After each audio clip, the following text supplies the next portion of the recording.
deegaanka Carraweyn oo ka tirsan gobolka Buuhoodle waxa uu qiyaas ahaan 30 kiiloomitir dhanka waqooyi ka xiga magaalada Buuhoodle ee xarunta gobolkaasi. Deegaankani oo ah mid dhawaan la aasaasay ayaa haddana muddadii yareed uu jiray waxa uu sameeyay koboc dhanka korriinka. Deegaankani ayaa haatan waxa ka taagan baahiyo isbiirsaday oo dhanka waxbarashada, caafimaadka iyo biyaha. waxaana qaar ka mid ah waxgaradka kala duwan ee deegaankaasi ku dhaqani ay ka codsadeen wasaaradaha waxbarashada, caafimaadka iyo biyaha inay doorkooda ka qaataan dhamaystirka baahiyaadka adeegyada aasaasiga ee ka jira deegaamadaasi. bismillaahir rahmaanir rahiim. magacaygu waa Jacfar Abubakar Sulub.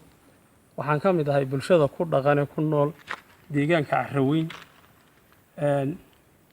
alxamdulillaah rabbil caalamiin. deegaanka aad iyo aad baa loogu wanaagsan yahay oo lagu nabad qabaa. deegaanka Carraweyn waxay ka tirsan tahay gobolka Buuhoodle.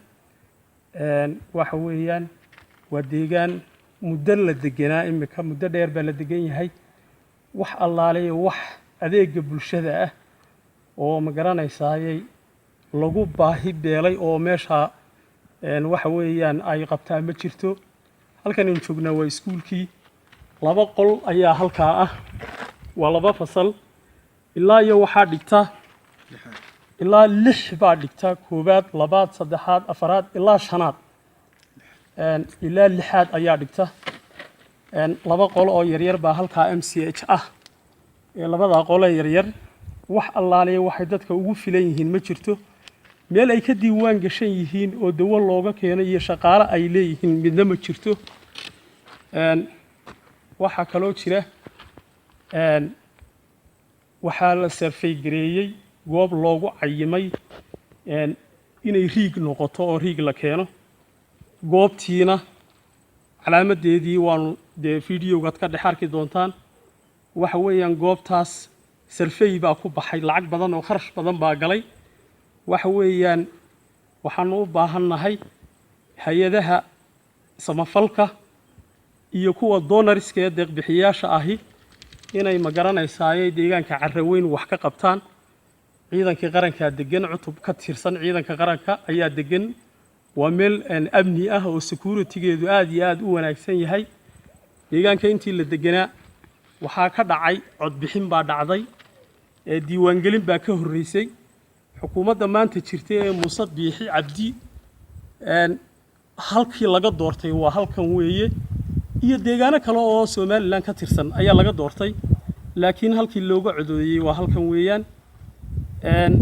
waxaanu leenahay in deegaanka hoos loo eego oo wixii xuquuqa ma garanaysaayay deegaanada kale ee Somaliland ay xuquuq ahaan u leeyihiin oo kale xuquuqdoodii inay hesho.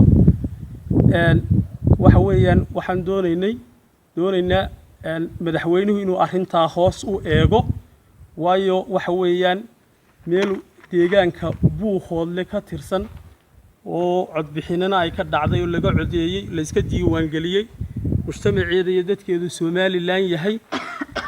waxa weeyaan aasaaskii adeegii bulshadana sidaa ka ah. arrintaasi dhibaato aad bay nagu tahay. waxa weeyaan dhakhtar male, iskuul weyn oo maartay waxbarashadii ku filan male, biyihii malaha. waxa noogu sii daro nolosha koobaad iyo nolosha labaad iyo ta saddexaad intuba waa biyaha. waxaanu u sheegaynaa wasaaradda macdanta iyo biyaha, khaasatan wasiirka biyaha wasiirka biyaha waxaanu u sheegaynaa ina Cali Koore inuu naga caawiyo riig baanu u baahannahay degdega in biyo la helaan u baahannahay. deegaanka aad baa loogu ooman yahay. sidaasaanu codsanaynaa. wassalaamu calaykum. sidii uu Jacfar Abubakar Sulub sheegay, meeshu waa Carraweyn. sidaa sawirka ka arki doontaan ama idinka muuqan doontaa.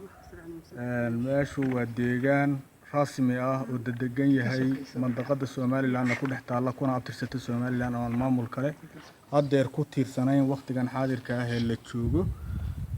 waxaa shaahid ka ah oo markhaati ka ah diiwaangelin baa ka dhacday Somaliland ka socota. wasiirraa yimi, cutubba ciidamada Somaliland oo kala duwan iyo saraakiil baa jooga. waa dhulkii laga doortay xukuumadda hadda sida Kulmiye iyo Muuse Biixi. waxaanu leenahay hanaloo tixgeliya arrintaa ka maamul ahaan wasaaradaha wiilku magacaabay Jacfar la yiraahdo ee macdanta iyo biyaha ee arrintani qusayso waxaanu aad iyo aad uga codsanaynaa waxaanu u oomanahay meesha sarfeygu ku baxay ee qarashku galay ee biyaha lagu sheegay ee mitiraadkiisii lagu sheegay waliba taqriiban 330 mitir ugu badnaana 360 mitir biyaha fadhiya ee mugalehe macaan lagu sheegay ee kaabadiisii fiidiyowgaanu ka soo qaadnay ee aad ku arki doontaan waxaanu leenahay maamulka hadeerta jira ee joogay aanu ku abtirsanaa walaalayaal haday wada dhalasha jirto oo wax isu ahaansha jiro magaalo qadiim ah oo intaas soo jirtay oo joogtay oo ummad ku nooshahay agabkii maamul ee dad ku noolaan jireen dhammaan low ka ah waa nagu dhib iskoolkaan hadeerta joognay aad arkaysaan waa kii Carraweyn hay'ad la yiraahdo Cards Badistay sida magaceeda idin muuqda waa laba fasal oo kaliya waxaa dhigta koobaad lixaad saddexaad afraad shanaad lixaad lixdaas saddex fadhiya dayr male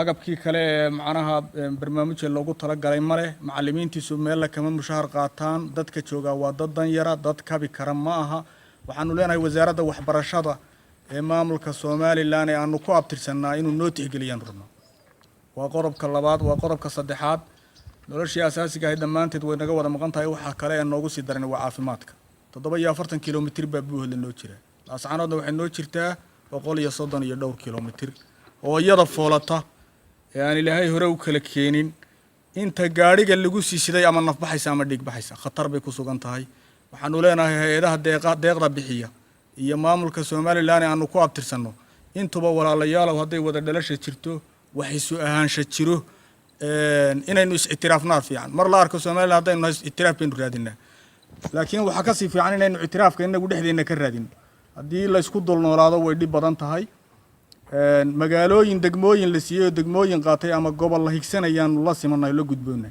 cid walibana qoonday ku leedahay maamulkan la isku darsaday dadku waa sharaayig waxba isku darsaday waa maskaxal la isku biiriyay cid waliba inay iska dhixaragtay rabtaa nasiib darrada jirteena haysata ee ugu faraha badan waxaan u maleynayaa oo wasiir ku xigeen mali oo maareeye mali oo wasiir mali idaan u sheegana garamayn sida darteed waxaan rabnaa inaan u sheegano maamulka guud ee ugu horeeya madaxweynuhu ee madaxweyne ku xigeenku ku xigo ee wasiirada ku xigaan inta waxaan u sii raacinaynaa kala u sii sheeganaynaa hay'adaha deeqda bixiya ee dadka caawiya samafala waxaan codsanaynaa aniga oo ku hadlaya afka gudoomiyaha degmada Carraweyn intan ila fadhida ee meesha ila taagan hadeerta ila joogtaana ay yihiin kamaneedkii fulinta degmada Carraweyn waxaan codsanaynaa oo ku nuuxnuuxsanaynaa oo sheegaynaa anagoo cuqaashayda odayaasha iyo kamaneedkayga isku dhan walaalayaal hadii gurmad iyo degdegsiima jirto waxaan codsanaynaa ana sidaan loogu tala galay cidii wax noogu soo dhiibtay nin baa la yiri intuu toosh qaatay reer u soo hoyday war waxa maxaa tooshka la ififinaysaa caawa ku helay waxaan la ififinayaa buu cad xaqiinana ka yimi shawreerkii badidii baa laga tagi cad xaqiinana ka yimi anana soo gaarin baan tooshka u sitaa buu yiri waxaan maanta wax u duubayaa aan uga jeedaa waxaan u malaynayaa sidan maamulku naguma ilaawin cidii wax lagu soo dhiibay baan soo gaarsiin cidda maamulka joogtay inama soo gaarsiinayadii baanu fiirinaa haddii aan loogu soo dhiibina waxaan rabnaa in loo soo dhiibo oo aanu helo baahidayada sidaasaan anigu codogaya saraakiisha joogta loo soo wakiilanayo iyo haddii cid kale loo soo dirsanayaba dee hay odayaasha deegaanka Carraweyn kamid ah magacaygana Cabdullaahi Maxamed Saleemaan jaamac boodacade warbaahinta qaranka Soomaaliland.